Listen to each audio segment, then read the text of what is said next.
Linear velocity और angular velocity के बीच का रिलेशनशिप मुझे मालूम करना है। मैं ये कंसीडर करके चलता हूँ कि मेरे पास क्या है, एक ऑब्जेक्ट है, वो एंटी क्लॉकवाइज डायरेक्शन में जा रहा है, ठीक है। क्लॉकवाइज हुआ सीधा, जैसे 12 1 2 3 4, एंटी क्लॉक हुआ उल्टा, उल्टे डायरेक्शन में मेरा कोई पार्टिकल जा रहा है along a circular path with radius r, और इसके बीच में मैंने क्या रेडियस मान के चला इसका r, और जब ये पाथ a से लेकर b तक जाएगा उसमें जो डिस्टेंस कवर हुआ है वो हुआ है s। कितना हुआ है? s। तो मुझे ये पता है कि थीटा किसके बराबर होता है। थीटा होता है बच्चों आर्क अपॉन रेडियस के बराबर, जैसे मैंने कल आपको बताया। किसके बराबर? Theta means angle.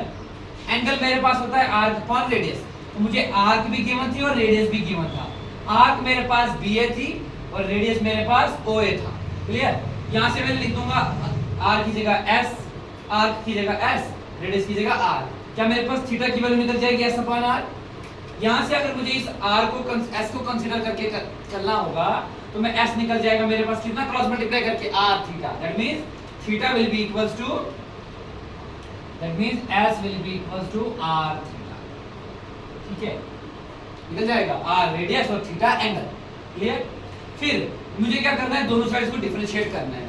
जब भी बारी डिफरेंशिएट की आती है, डिफरेंशिएट का मतलब होता है स्मॉल चेंज। क्या मतलब होता है? d बाई डी एक्स या d बाई डी टी का मतलब होता है स्मॉल चेंज।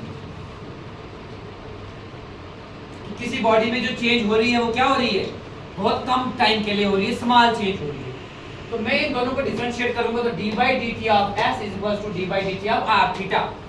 यहाँ से ds बाई dt बन जाएगा ये इक्वल्स टू r, कांस्टेंट होता है तो r हमेशा बाहर रहता है डिफरेंशिएशन के, तो r into d theta upon dt।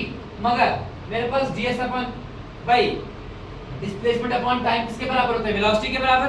तो मैंने इसकी जगह वेलोसिटी लिख दिया, और एंगल अपॉन टाइम होता है ओमेगा, एंगुलर वेलोसिटी, इसको लिख दिया मैंने ओमेगा से। यहाँ से मेरे पास v की वैल्यू कितनी निकल जाएगी, r ओमेगा। इसका मतलब कि जो लीनियर वेलोसिटी v होती है वो रेडियस और वेलोसिटी के बराबर होती है।